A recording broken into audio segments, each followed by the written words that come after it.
তাদের ছাড়াছাড়ি হয়ে গিয়েছে, জুতোর আঠা ছেড়ে দিয়েছে, তাকে জেল থেকে ছাড়া হয়েছে, কাউকেই ছাড় দেওয়া হবে না, কাউকেই ছাড়া হবে না। তো এই যে বাক্যের মধ্যে এই ছাড়া শব্দকে ব্যবহার করে আমরা আলাদা আলাদা অর্থ প্রকাশ করে থাকি। তো এই জাতীয় কথাগুলিকে ইংরেজিতে বলতে গেলে ঠিক কিভাবে বলতে হবে, আজকের এই ক্লাসে আমি তোমাদের সেটাই শিখিয়ে দিব। তো মনোযোগ সহকারে ক্লাসটি প্রথম থেকে শেষ পর্যন্ত দেখার চেষ্টা করবে। যেহেতু এই সেন্টেন্সগুলো আমরা ডেইলি লাইফে প্রচুর বলে থাকি, শুনে থাকি, তো স্পোকেন ইংলিশ শিখতে হলে এই জাতীয় বাক্যগুলো দিয়েই শুরু করতে হবে। তো যেই সেন্টেন্সগুলোর কথা বললাম, তাদের ছাড়াছাড়ি হয়ে গেছে, তো প্রেজেন্ট পারফেক্ট টেন্সে রয়েছে এই সেন্টেন্সটি। এই কথাটাকে আমরা কিভাবে বলবো? They have been separated.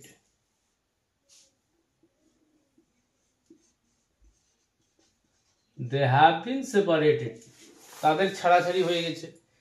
পরের সেন্টেন্সটি জুতোর আঠা ছেড়ে দিয়েছে, মানে আঠা লাগানো থাকে, হয়তো সোলটা আঠা থেকে খুলে গিয়েছে। তো বিভিন্ন জিনিসের মধ্যে এরকম আঠা দেওয়া থাকে, অর্থাৎ একটা স্তরের সঙ্গে আরেকটা স্তর আঠা দিয়ে আটকানো। তো বিভিন্ন কারণে সেই আঠাটা ছেড়ে দেয়। তো জুতোর আঠা ছেড়ে দিয়েছে, এই কথাটাকে আমরা ইংরেজিতে কিভাবে বলবো? The shoe glue has come loose. The shoe glue has come loose, অর্থাৎ জুতোর আঠা ছেড়ে দিয়েছে। তো এই সেন্টেন্সটি আমি প্রেজেন্ট পারফেক্ট টেন্সে বললাম, তোমরা চাইলে এটাকে পাস্ট টেন্স এবং অন্যান্য টেন্সেও ব্যবহার করে সেন্টেন্সগুলো তৈরি করতে পারবে। তো পরের সেন্টেন্সটি, তারা 10% ছাড় দিচ্ছে। তো আমরা বিভিন্ন সময় দেখে থাকি বিভিন্ন দোকানে যে বিক্রিত দ্রব্যের উপরে তারা ছাড় দিয়ে থাকে, তারা 10% ছাড় দিয়েছে, কেউ 15% দিচ্ছে। তো তারা 10% ছাড় দিচ্ছে। তো প্রেজেন্ট কন্টিনিউয়াস টেন্সে রয়েছে সেন্টেন্সটি, এই সেন্টেন্সটাকে আমরা কিভাবে বলবো? They are giving 10% discount. They are giving 10% discount. এবার যদি সেন্টেন্সটা আমরা এভাবে বলতে চাই, তারা বিক্রিত মূল্যের উপর 10% ছাড় দিচ্ছে, সেক্ষেত্রে they are giving 10% discount on selling price. তো বিভিন্নভাবে সেন্টেন্সগুলোকে আমরা বলতে পারবো। বাস ছেড়ে দিয়েছে, পরের সেন্টেন্স, এখানেও ছাড়া শব্দ রয়েছে, বাট এখানে আলাদা একটি সেন্স প্রকাশ পাচ্ছে। তো ছেড়ে দিয়েছে অর্থাৎ চলে গিয়েছে। তো বাস ছেড়ে দিয়েছে, এই সেন্টেন্সটাকে আমরা বলবো দ্য বাস হ্যাজ লেফট, মানে প্রস্থান করে গেছে। তো দ্য বাস হ্যাজ লেফট, বাস ছেড়ে দিয়েছে। পরের সেন্টেন্সটি, কাউকেই ছাড়া হবে না, বা আমরা বলে থাকি রেহাই দেওয়া হবে না, ছাড়া হবে না, অর্থাৎ শাস্তি দেওয়া হবে। এইরকম সেন্সে যখন আমরা কথাটাকে বলবো, সেক্ষেত্রে সেন্টেন্সটাকে কিভাবে বলবো? তো এই সেন্টেন্সটি প্যাসিভ ভয়েসের মধ্যে রয়েছে এবং ফিউচার টেন্সে রয়েছে। তো এই সেন্টেন্সটাকে আমরা বলবো no one will be spared.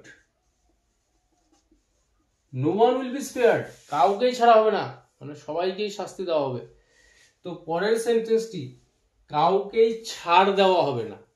তো এই যে সেন্টেন্স দুটি শুনতে একই রকম লাগলো, এই দুটি সেন্টেন্স দিয়ে সম্পূর্ণ আলাদা অর্থ প্রকাশ করা হচ্ছে। যে কাউকেই ছাড়া হবে না, তো এর অর্থটা মানে কাউকে রেহাই দেওয়া হবে না, অর্থাৎ শাস্তি দেওয়া হবে। তো কাউকেই ছাড় দেওয়া হবে না, এই যে ছাড়, এটা হচ্ছে গিয়ে কোনো, সেটা পরীক্ষা পদ্ধতি হতে পারে বা কোনো সরকারি নিয়মের মধ্যে কাউকে ছাড় দেওয়া হবে না, অর্থাৎ তার জন্য কোনো এক্সট্রা কোনো সুবিধা দেওয়া হবে না। এইরকম ক্ষেত্রে, যেমন ট্যাক্সের ক্ষেত্রে কাউকে ছাড় দেওয়া হবে না, সবার কাছ থেকে সমান নেওয়া হবে। তো কাউকেই ছাড় দেওয়া হবে না, এই সেন্সে যখন আমরা কথাটাকে বলবো, সেক্ষেত্রে কাউকেই ছাড় দেওয়া হবে না, no one will be no one will be exempted, কাউকেই ছাড় দেওয়া হবে না।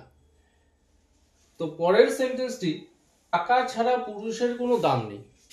তো খুব বাস্তব কথা যে টাকা ছাড়া কোনো দাম নেই। তো এখানে ছাড়া অর্থাৎ ব্যতীত, অর্থাৎ ওই বস্তুটা ছাড়া, যেমন টাকা ছাড়া দাম নেই, টিকিট ছাড়া এখানে প্রবেশ নিষেধ, এইরকম সেন্সে যখন আমরা কথাটা বলবো, তো টাকা ছাড়া পুরুষের কোনো দাম নেই। A man has no value. A man has no value without money.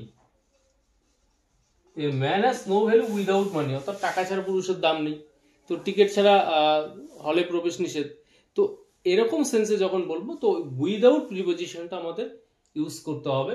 তো man has no value without money.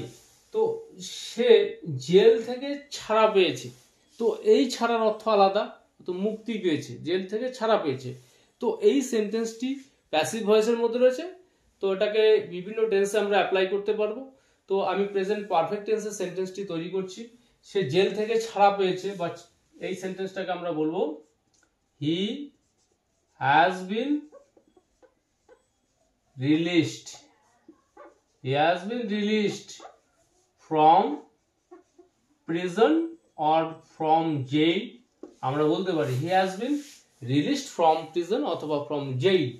তো তারা এতক্ষণে 10 কিলোমিটার ছাড়িয়ে গেছে এতক্ষণে। তো এই ছাড়িয়ে যাওয়া আলাদা, তো অতিক্রম করে যাওয়া, এই সেন্টেন্সটাকে আমরা কিভাবে বলবো, তারা এতক্ষণে 10 কিলোমিটার ছাড়িয়ে গিয়েছে, they have exceeded 10 kilometers. They have exceeded 10 kilometers by now. By now, তারা এতক্ষণে 10 কিলোমিটার ছাড়িয়ে গেছে। তো পরের সেন্টেন্সটি, তারা শিক্ষার দিক থেকে আমাদেরকে ছাড়িয়ে গেছে। তো এই ছাড়িয়ে যাওয়া আলাদা, অর্থাৎ কোয়ালিটির দিক থেকে কাউকে ছাড়িয়ে যাওয়া, এক্ষেত্রে আমরা এই এক্সিডেন্টের জায়গায় অন্য কিছু ব্যবহার করব। তারা শিক্ষার দিক থেকে আমাদের ছাড়িয়ে গেছে, এই সেন্টেন্সটাকে আমরা বলবো they have surpassed us, আমাদেরকে ছাড়িয়ে গেছে, অতিক্রম করে গেছে। they have surpassed us শিক্ষার দিক থেকে in terms of education. They have surpassed us in terms of education. তারা শিক্ষার দিক থেকে আমাদেরকে ছাড়িয়ে গিয়েছে, তারা খেলাধুলার দিক থেকে আমাদেরকে ছাড়িয়ে গিয়েছে। তো they have surpassed us in terms of sports, খেলাধুলার দিক থেকে। সে ইনকামের দিক থেকে আমাকে ছাড়িয়ে গেছে, he has surpassed me in terms of income। তো এরকম আলাদা আলাদা নাউন আমরা এখানে ইউজ করে এই জাতীয় প্রচুর সেন্টেন্স বলতে পারবো এই সারপ্রাসড শব্দটিকে ব্যবহার করে। তো তুমি সমস্ত সীমা ছাড়িয়ে গিয়েছিলে বা ছাড়িয়ে গিয়েছো, যদি প্রেজেন্ট পারফেক্ট টেন্সে বলতে চাই, তো সমস্ত সীমা ছাড়িয়ে গিয়েছো। তো এই সেন্টেন্সটাকে আমরা কিভাবে বলবো, ইউ,